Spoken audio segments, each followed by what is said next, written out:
భారత్పై ట్రంప్ సంచలన వ్యాఖ్యలు చేశారు. భారత్కే అమెరికా నుంచి అందించే సాయాన్ని డోజ్ నిలిపివేసింది. $21 మిలియన్ సాయం భారత్కు అందుతుంది ఎన్నికల్లో ఓటర్ టర్నౌట్ను పెంచడానికి. అయితే ఆ సాయాన్ని నిలిపివేస్తున్నట్టుగా డోజ్ నిర్ణయం తీసుకుంది. ఎలన్ మస్క్ ఆధ్వర్యంలో ఈ డోజ్ని ఏర్పాటు చేసింది అమెరికా సర్కార్. ట్రంప్ ప్రభుత్వం ఏర్పాటు చేసింది. అయితే భారత్తో పాటు మిగిలిన దేశాలకు కూడా అమెరికా నుంచి సాయం అందుతూ ఉంది. ఈ సాయాన్ని ఇప్పుడు నిలిపివేశారు. America states for agency for international development నుంచి ఈ ఫండ్స్ అందుతూ ఉన్నాయి. అయితే ఇప్పుడు ట్రంప్ సర్కార్ ఏర్పడిన తర్వాత డిఓజిఈ డిపార్ట్మెంట్ ఆఫ్ గవర్నమెంట్ ఎఫిషియన్సీని ఏర్పాటు చేసి దానికి ఎలన్ మస్క్ను అధ్యక్షుడిగా నియమించాడు. సో ఇప్పుడు ఆ ఆధ్వర్యంలో ఈ డోజ్ ఆధ్వర్యంలో కొన్ని దేశాలకు అందించే సాయాన్ని నిలిపివేస్తున్నట్టుగా ప్రకటించారు. దీనిపై ట్రంప్ కూడా కొన్ని వ్యాఖ్యలు చేశారు. భారత్ చాలా సంపన్న దేశమే, భారత్లో డబ్బులున్న వాళ్ళు కూడా చాలామంది ఉన్నారు. భారత్కు మా ట్యాక్స్ పేయర్స్ డబ్బులు ఎందుకు చెల్లించాలి అంటూ ఈ ఎయిడ్ని నిలిపివేశారు. ఇప్పటికే అమెరికా నుంచి భారత్కు అందుతున్న ఈ ఎయిడ్, యుఎస్ ఎయిడ్పై కొన్ని విమర్శలు కూడా మొదలయ్యాయి. అసలు ఈ సాయం ఎవరికి అందుతోంది, ఎందుకు అందుతోంది, దీన్ని తీసుకున్న వాళ్ళు ఎవరు అంటూ ఇప్పటికే విమర్శలు చేస్తున్న వాళ్ళు కూడా ఉన్నారు. ప్రధాని ఆర్థిక సలహా మండలి సభ్యులు సంజీవ్ సన్యాల్ కూడా ఈ డబ్బులు ఎవరికి వచ్చాయి, ఎవరు తీసుకున్నారంటూ వ్యాఖ్యలు చేస్తున్నారు. ప్రధానంగా అమెరికా నుంచి భారత్కు ఈ $21 మిలియన్ అంటే దగ్గరగా 180 కోట్ల రూపాయల సొమ్ము సహాయంగా అందుతోంది.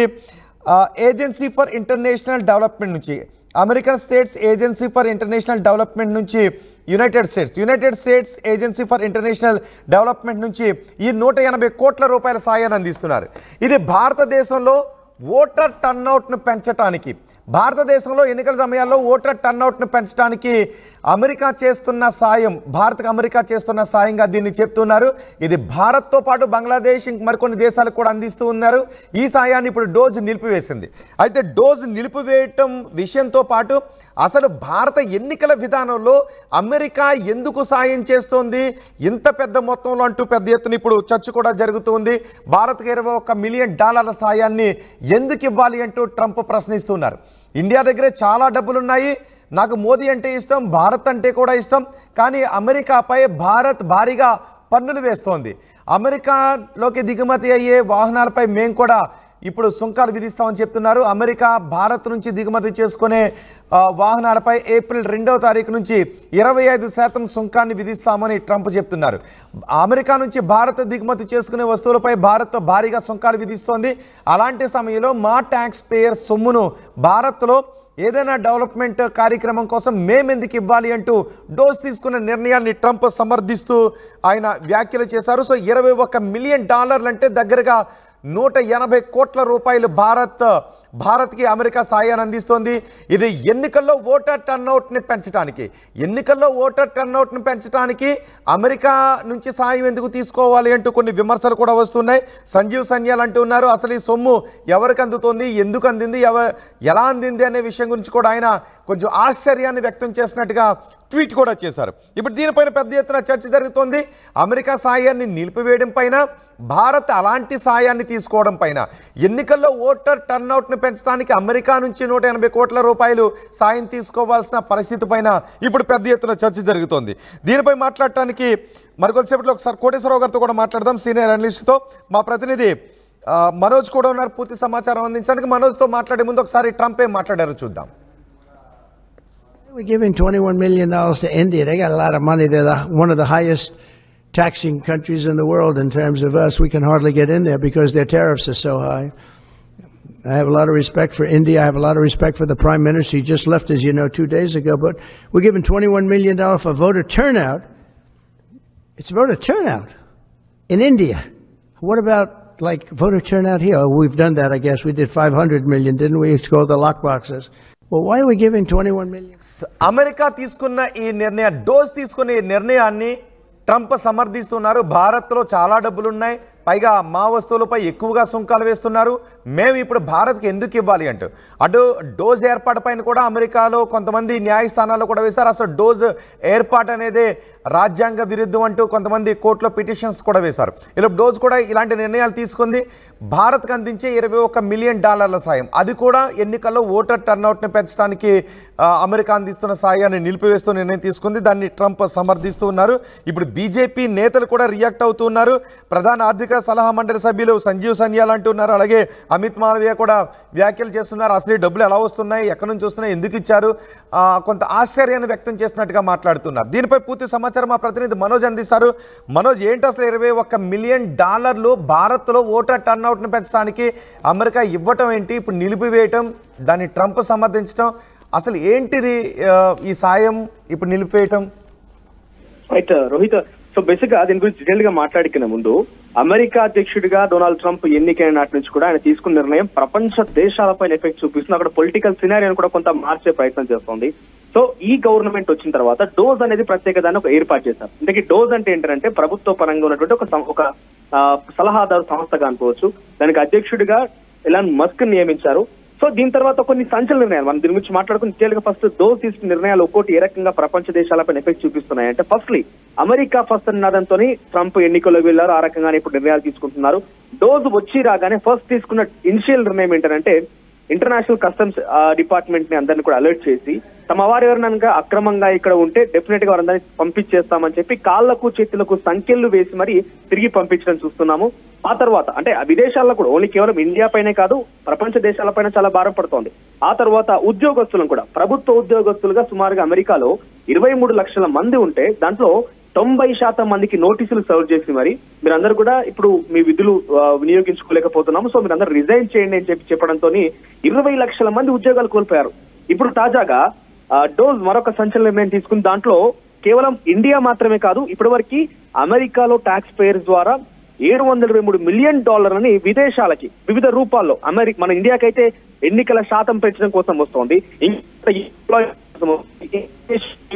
అంటే $723 మిలియన్ అమెరికా ఇతర దేశాలకి వారి డెవలప్మెంట్ కోసం వారి అవసరాల కోసం ఇస్తోంది. యాజ్ లైక్ ఓ company CSR fund, corporate social responsibility కింద ఓ కంపెనీ ఏ రకంగా అయితే ఏరియాని డెవలప్ చేయాలని ఆలోచన చేస్తుందో ఆ రకంగానే United states international development agency అనేది ఈ నిధులు విడుదల చేస్తోంది. ఒకసారి మీకు డీటెయిల్ గా ఏ దేశాలకు ఏ రకంగా వెళ్తున్నాయని చూస్తే కనుక $10 మిలియన్ ఫర్ మొజాంబిక్.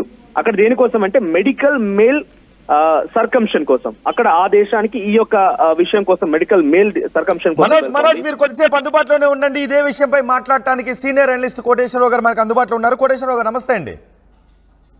నమస్తే కోటేశ్వరరావు గారు, ఏంటిది డోజ్ నిర్ణయం తీసుకుంది? $21 మిలియన్, ఎన్నికల్లో ఓటర్ టర్నౌట్ను పెంచడానికి భారత్కి అందించే యుఎస్ ఎయిడ్, దీన్ని నిలిపేస్తున్నట్టుగా నిర్ణయం తీసుకుంది. అసలు ఈ ఎయిడ్ ఏంటంటూ చాలా మంది ఆశ్చర్యకరంగా ప్రశ్నిస్తూ ఉన్నారు. ఈ ఎయిడ్ ఏంటి, ఎవరికి అందుతుంది, ఎలా వస్తుంది, ఇప్పుడు దాన్ని నిలిపివేయటం ఏంటి అని. ఏంటండి అసలు దీని చుట్టూ ఏం జరుగుతుంది? భారత ఎన్నికల ప్రక్రియలో యుఎస్ జోక్యం ఏంటి? ఇప్పుడు అమెరికా, జపాను లేదా జర్మనీ, బ్రిటను ఇలాంటి అనేక దేశాలు తాము వాణిజ్యం జరపాలన్నా లేకపోతే దౌత్యపరమైనటువంటి సంబంధాలని నెరపాలన్నా కానీ తమకు కొంతమందితోటి లాబీలను ఏర్పాటు చేసుకోవడానికి ఈ ఎయిడ్ పేరుతోటి జపాన్ ఎయిడ్, యుఎస్ ఎయిడ్ లేకపోతే యూకే ఎయిడ్ ఈ పేరుతోటి కొంత మొత్తాన్ని ఆయా ప్రభుత్వాలు కేటాయించి రకరకాల పేర్లతోటి కొన్ని గ్రూపులకి ఈ సహాయాన్ని అందజేయటం, ఆ గ్రూపుల ద్వారా కొన్ని కార్యకలాపాలను నిర్వహించడం అనేటువంటిది ఎప్పటి నుంచో జరుగుతూ ఉంది. దానిలో భాగంగానే యుఎస్ ఎయిడ్ పేరుతోటి ప్రపంచంలో అనేక దేశాల్లో జోక్యం చేసుకోవడానికి లేదా తమకు అనుకూలమైనటువంటి శక్తుల్ని తయారు చేసుకోవడానికి వినియోగిస్తున్నారు. ఇప్పుడు ఇది అమెరికా ఇది ప్రకటించిన తర్వాత మన దేశంలో కూడా ఎన్నికల ప్రక్రియలో జోక్యం చేసుకోవడానికి ఈ మొత్తాన్ని వినియోగించింది అనేటువంటి విమర్శలు వెల్లువెత్తుతున్నాయి. అయితే ఓటర్ టర్నౌట్ పెంచడానికి ఇది ఇచ్చారు అనేటువంటి ఖాతా కింద అది నమోదయ్యింది. ఇక్కడ ఎవరికి ఇచ్చారు? ఎన్నికల కమిషన్కి ఇచ్చిందా, లేకపోతే ప్రభుత్వానికి ఇచ్చిందా, లేదా ఏదన్నా ప్రైవేటు స్వచ్ఛంద సంస్థలకి ఈ మొత్తం ఇచ్చిందా ఏమిటి అనేటువంటిది అమెరికానే వెల్లడించాలి. వెల్లడించినప్పుడు అది ఏ రూపంలో ఎవరికి వచ్చింది, ఎట్లా ఖర్చు చేశారు అనేటువంటిది మన ప్రభుత్వాలు లేదా మన సంస్థలు కూడా దాన్ని తెలుసుకోవడానికి అవకాశం ఉంటుంది. అందుకని మన కేంద్ర ప్రభుత్వము ఇప్పుడు తన బాధ్యతగా అఫీషియల్ గానే ప్రకటించినటువంటి మొత్తం గనక ఎవరికి ఇచ్చారు, ఏ రూపంలో ఇచ్చారు అని డిమాండ్ చేయాల్సినటువంటి అవసరం ఉందనేది నా అభిప్రాయం. ఇప్పటికే కొంతమంది బీజేపీ నేతలు రియాక్ట్ అవుతున్నారు, తెలియదు అన్నట్టు. అంటే యుఎస్ నుంచి 180 కోట్ల రూపాయల ఎయిడ్ వస్తే తెలియకుండా ఉంటుందా ఎవరికి ఇచ్చారు, ఎక్కడికి వెళ్ళింది, అంత ట్రాన్స్పరెన్సీ లేకుండా ఉంటుందా? ప్రభుత్వం మరి ఇంత మొత్తం తీసుకున్నప్పుడు, ఎందుకంటే కేంద్రంలో ఉన్నటువంటి బీజేపీ మనం చూసాం గడిచినటువంటి 10 సంవత్సరాల్లో అనేక స్వచ్ఛంద సంస్థలకు విదేశాల నుంచి వస్తున్నటువంటి వివిధ రూపాల్లో వస్తున్నటువంటి సహాయాన్ని తప్పుదారి పట్టించి దేశ వ్యతిరేక కార్యకలాపాలకి వినియోగిస్తున్నారు. అందువలన వాటన్నింటి మీద మేము ఆంక్షలు విధించాము, వాటిని రాకుండా అడ్డుకున్నాము అని చెప్పినటువంటిది కేంద్ర ప్రభుత్వం, మనందరికి తెలిసినటువంటిది. మరి ఈ యుఎస్ ఎయిడ్ ఎన్నికల్లో ఓటర్ టర్న్అవుట్ అంటే ఎక్కువ మంది ఓటర్లు పాల్గొనే విధంగా చేశామని చెప్పేసి వాళ్ళు అఫీషియల్ గా చెప్పినటువంటి దాని మీద కేంద్ర ప్రభుత్వం, ఈ వార్త వచ్చి 2 రోజులు 3 రోజులు అవుతా ఉంది, కేంద్ర ప్రభుత్వం ఇంతవరకు ఎందుకని వివరణ అడగలేకపోయింది అనేది ప్రశ్న. ఇప్పటికైనా మించిపోయింది ఏమి లేదు. కేంద్ర అంటే ఇది ఒక కుంభకోణమా?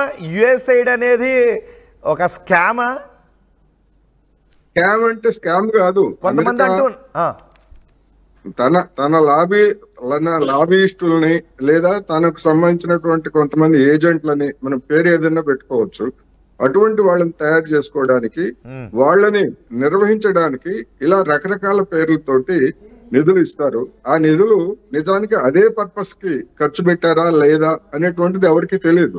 ప్రైవేట్ అవసరాలకు కూడా వినియోగించుకోవచ్చు, ఇతర అవసరాలకు కూడా వినియోగించుకోవచ్చు. అంటే నిజానికి ఇలాంటి నిధులు వచ్చేటప్పుడు ఎలా వస్తాయి? ఒకవేళ ఇతర దేశాల నుంచి లేదంటే అమెరికా నుంచి ఆ సాయం అందేటప్పుడు ఇక్కడ ఏ ఖాతాలోకి వస్తాయి, దానికి అకౌంటబిలిటీ ఎవరికి ఉంటుంది, ఆ ఖర్చులు బడ్జెట్లో అలాంటి ఖర్చులు చూపిస్తారా? స్వచ్ఛంద సంస్థలకి అలాంటి నిధులు వచ్చేటువంటి అవకాశం ఉంది. ఎన్నికల్లో రకరకాల పేర్లతోటి పనిచేసేటువంటి సంస్థలు ఉన్నాయి. అందుకనే అఫీషియల్ గా ఎవరికి ఇచ్చారు ఏమిటి అనేటువంటిది అమెరికా దగ్గర అన్ని వివరాలు ఉంటాయి. ఏ స్వచ్ఛంద సంస్థ, దాని నిర్వాహకులు ఎవరు, ఏ పేరుతో. అంటే అమెరికా లాంటి దేశాల నుంచి ఒక ఎయిడ్ తీసుకునేటప్పుడు భారత ప్రభుత్వానికి తెలియకుండా స్వచ్ఛంద సంస్థలు తీసుకునే అవకాశం ఉంటుందా? తెలియకుండా, ప్రభుత్వానికి తెలియకుండా? ప్రభుత్వానికి అంటే ఒకసారి ఒక స్వచ్ఛంద సంస్థగా నమోదైన తర్వాత అది అనేక స్వచ్ఛంద సంస్థలు ఉన్నాయి. ఆర్ఎస్ఎస్ కూడా అనేక స్వచ్ఛంద సంస్థలు నిర్వహిస్తూ ఉంది. ఒక ఇతరులే కాదు, అనేక మంది స్వచ్ఛంద సంస్థలు నిర్వహిస్తున్నారు. వాటిని మంచిగా వినియోగించే వాళ్ళు ఉన్నారు, వాటిని దుర్వినియోగం చేసేటువంటి వాళ్ళు లేదా ఇతర భారత వ్యతిరేక కార్యకలాపాలకు వినియోగించేటువంటి వాళ్ళు కూడా ఉన్నారు. అందుకని ఒకసారి స్వచ్ఛంద సంస్థ పేరుతోటి నమోదైన తర్వాత దాని మీద ఎలాంటి ఆంక్షలు లేదా నిఘా అనేటువంటిది కనుక లేకపోయేట్లయితే ఎంత మొత్తం వచ్చేది కూడా మనకి తెలియదు. రిజర్వ్ బ్యాంక్ దగ్గర ఉంటుంది, వివరాలన్నీ ఉంటాయి. ఎందుకంటే విదేశీ నిధులు, విదేశీ మారక ద్రవ్యం వచ్చేటువంటి ప్రతిదీ కూడా ఆర్బీఐ దగ్గర వివరాలు ఉంటాయి. అందుకని ఆర్బీఐ అయినా దాని వివరాలను ప్రకటించవచ్చు, లేదా ఒకవేళ స్వచ్ఛంద సంస్థలకు వచ్చేటువంటి వాటిని గుప్తంగా ఉంచాలనేటువంటి నిబంధనలు అట్లాంటివి ఏమైనా ఉండేట్లయితే కేంద్ర ప్రభుత్వం అయినా కానీ అమెరికా నుంచి ఈ వివరాలన్నీ కూడా తీసుకోవచ్చు. అంటే ఎన్ని ఇయర్స్ నుంచి ఈ నిధులు వస్తూ ఉన్నాయి, దాన్ని ఎవరు రిసీవ్ చేసుకుంటున్నారు, ఏ ఖాతాలోకి వెళ్తున్నాయి, ఎలా ఖర్చు పెడుతున్నారు, ఇవన్నీ తెలియాల్సిన అవసరం ఉంది కదా. అందుకే ఇప్పుడు రెండు అమెరికా సాయాన్ని ఆపేసింది అంటాను, కానీ సాయాన్ని ఆపేసింది అన్న దాని గురించి మాట్లాడాలా, లేకపోతే ఈ సాయం ఎవరు తీసుకుంటూ ఉన్నారు, ఎవరికి అందుతుంది అనే దాని గురించి మాట్లాడుకోవాలా? అమెరికా సాయం చేస్తా ఉంది స్వచ్ఛంద సంస్థలకు అనేది బహిరంగ రహస్యం. అంటే స్వచ్ఛంద సంస్థలకా ఏంటి అనేది ఇంకా క్లారిటీ రాలేదు. కొంతమంది అంటున్నారు కొన్ని ప్రభుత్వ సంస్థలకు కూడా ఇస్తుంది, ఇవ్వట్లేదని నేను చెప్పట్లేదు, కొన్ని ప్రభుత్వ సంస్థలకి ఇస్తుంది. కానీ అది కూడా ఏంటి, ఎన్నికల్లో ఓటర్ టర్న్అవుట్ ని పెంచడానికి ఏదో ఒక సాకు, ఏదో ఒక ముసుగు. ఎందుకంటే అసలు అమెరికాలో ఎన్నికల ఓటర్లని పార్టిసిపేట్ చేయడానికి లేదా టర్న్అవుట్ పెంచడానికి వాళ్ళు ఏమి చర్యలు తీసుకున్నారు అనేటువంటిది వాళ్ళు తెలుసుకోవాలి. ఇంకొక దేశంలో మా భారతదేశం కావచ్చు, లేకపోతే నేపాల్ కావచ్చు, ఇంకో దేశంలో కావచ్చు, ఇక్కడ అది చేయడానికి ఇది చేయడానికి అసలు అమెరికాలో ఓటర్ల జాబితా తయారు చేయడానికే ప్రభుత్వానికి బాధ్యత లేదు, నమోదు చేసుకుంటే తప్ప. అందుకని దాంతో పోల్చుకున్నప్పుడు భారత్ లో ఉన్నటువంటి ఎన్నికల వ్యవస్థ కానీ, ఓటర్ల జాబితా కానీ, పార్టిసిపేషన్ తీసుకున్నటువంటి చర్యలు కానీ ఎంతో మెరుగ్గా ఉన్నాయి. అందుకని ఏదో ఒక ముసుగు, ఎన్నికల పార్టిసిపేషన్ అనేటువంటిది ఒక ముసుగు తప్ప మరొకటి. ఇండియాతో పోల్చుకుంటే యుఎస్ ఓటర్ టర్న్అవుట్ చాలా తక్కువగా ఉంటుంది. అందుకని వాళ్ళ సంగతి వాళ్ళు చూసుకోకుండా ఇతర దేశాల్లో చేయడం అనేటువంటిది ఏదో ఒక రూపంలో జోక్యం చేసుకోవడం. ఆ జోక్యం అనేటువంటిది ఆ అధికార పక్షానికి అనుకూలంగా జోక్యం ఉండొచ్చు, లేదా ప్రతిపక్షాలకు వ్యతిరేకంగా జోక్యం ఉండొచ్చు, ఏదైనా కావచ్చు. అందుకని ఆ వివరాలను బయటపెట్టాల్సినటువంటి బాధ్యత కేంద్ర ప్రభుత్వం మీద ఉంది. ఇప్పుడు బీజేపీ అమిత్ మాలవీయ ఏమేమి మాట్లాడొచ్చు, లేకపోతే బీజేపీ వాళ్ళు ఇంకేమైనా మాట్లాడొచ్చు, మా దేశంలో జోక్యం చేసుకుంటున్నారని. వాళ్లే కదా మరి అధికారంలో ఉన్నది, వెల్లడించాల్సింది వాళ్ళు, బాధ్యత వాళ్ళది. సో ఇప్పుడు బీజేపీ అధికారంలో ఉంది కాబట్టి, మూడోసారి బీజేపీ అధికారంలో ఉంది కాబట్టి ఇది ప్రతిపక్షాలకు ఏదైనా ఒక అస్త్రంగా మారే అవకాశం ఉంటుందా? అంటే వాస్తవాలను కేంద్ర ప్రభుత్వం కనుక బయట పెట్టకపోయేట్లయితే ప్రతిపక్షాలు దాన్ని ఏ విధంగా అయినా కూడా ప్రచారం చేసుకోవచ్చు. మీకు అనుకూలంగానే వచ్చింది, ట్రంప్ మీ వాడు, లేదా గతంలో ట్రంప్కు మీరు మద్దతు ఇచ్చారు, లేదా అమెరికాలో ఉన్నటువంటి జో బైడెన్ కి మీకు సంబంధాలు ఉన్నాయి, ఏమైనా చెప్పొచ్చు, ఏమైనా ఆరోపణలు చేయొచ్చు. చేయకూడదని ఏమీ లేదు, లేదా చెయ్యరని కూడా మనం చెప్పలేము. సో ఇమీడియట్ గా దీనిపై భారత ప్రభుత్వం ఎలా రియాక్ట్ కావాలంటారు? వెంటనే ఇప్పుడు వాళ్ళ దగ్గర ఏదైనా సమాచారం, ప్రాథమికమైనటువంటి సమాచారం ఉంటే ఆర్బీఐ ద్వారా కానీ లేదా కేంద్ర ప్రభుత్వం ద్వారా ఉంటే అది సఫిషియంట్ అనుకుంటే దాన్ని బయట పెట్టాలి. లేకపోయేట్లయితే అఫీషియల్ గానే అమెరికా ప్రభుత్వాన్ని అడిగి, ఎందుకంటే ట్రంప్ తోటి భాయి అని వచ్చారు కదా, ఎలన్ మస్క్ తో మాట్లాడారు. అందులోనూ ఎలన్ మస్క్ కార్లు కూడా ఇక్కడ భారతదేశంలో షోరూమ్లు కూడా ఓపెన్ చేయబోతున్నారు అంటున్నారు. మరి ఏం జరిగింది, ఎందుకు ఇచ్చారు, ఏమిటనేటువంటిది అడగాల్సిన బాధ్యత కేంద్రం మీదే కదా ఉంది. సో ఓకే, ఎవరికి ఇచ్చారు, దాన్ని ఎవరు ఖర్చు పెట్టారు, ఎప్పటి నుంచి ఇస్తున్నారు, ఈ వివరాలు రావాలి. కానీ ట్రంప్ తీసుకుంటున్న నిర్ణయాన్ని ఎలా చూడాలి? భారత చాలా డబ్బులున్నాయి భారత దగ్గర, మా వస్తువులపై ఎక్కువ ట్యాక్స్లు వేస్తున్నారు, మేము వేస్తాం కాబట్టి సాయాన్ని నిలిపివేస్తాం అనే దృక్పథంలో ట్రంప్ ఆలోచన విధానాన్ని ఎలా చూడాలి? అసలు మనకి సాయం చేయమని, మన ఓటర్ టర్న్అవుట్ పెంచడానికి యుఎస్ ఎయిడ్ కావాలని ఎవరు అడిగారు? గతంలో ఉన్నటువంటి మన్మోహన్ సింగ్ ప్రభుత్వం అడిగిందా, లేదా అంతకు ముందు ఉన్నటువంటి వాజ్పేయి గారు అడిగారా, ఇప్పుడు నరేంద్ర మోడీ గారు అడిగారా, లేదా మన ఎన్నికల కమిషన్ ఏమైనా అడిగిందా? ఎవరు అడిగారు? నాకు తెలిసినంత వరకు ఎవరు బహిరంగంగా ఎవరు అడగలేదు. లేదు, పరోక్షంగా కూడా ఎవరు ఆ విధంగా అమెరికాను అడుక్కునేటువంటి దుస్థితిలో మన దేశం ఉందని నేను అనుకోవట్లేదు. ఎందుకంటే మన ఎన్నికల ఖర్చు అఫీషియల్ గా పెడుతున్నటువంటి ఖర్చుతో పోలిస్తే ఆ $21 మిలియన్ అనేటువంటిది నామమాత్రం. ఒక రాష్ట్రంలో జరిగేటువంటి ఖర్చు కంటే తక్కువ అది. అవును. అందువల్ల దాంతో ఏదో ఓటర్ టర్న్అవుట్ ని పెంచారని, అందుకోసం వెచ్చించారని నేను అనుకోవట్లేదు.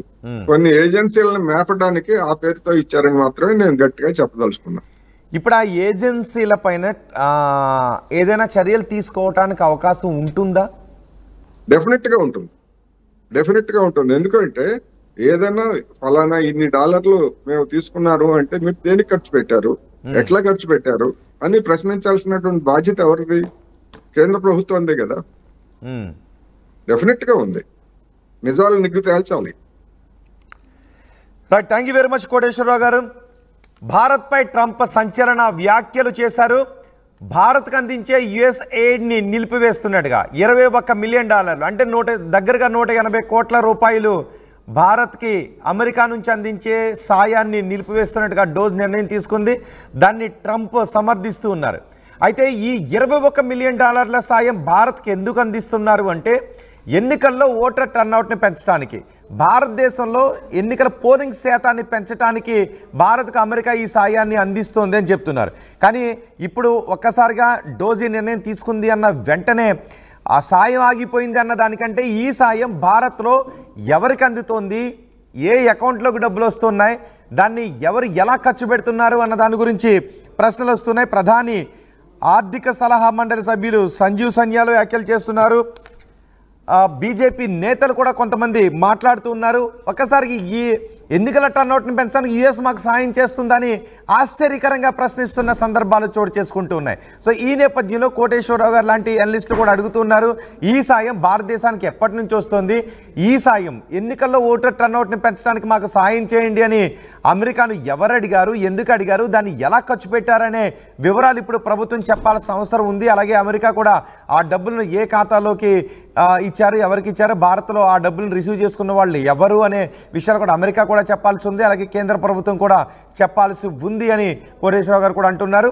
బీజేపీ నేతలు కూడా కొంత ఆశ్చర్యాన్ని వ్యక్తం చేస్తున్నారు. ఈ డబ్బులు మాకెక్కడి నుంచి వస్తూ ఉన్నాయి, మాకెవరు ఇస్తూ ఉన్నారు, ఎందుకు తీసుకుంటున్నారు అని బీజేపీ నేతలు కూడా ఆశ్చర్యాన్ని వ్యక్తం చేస్తున్నారు.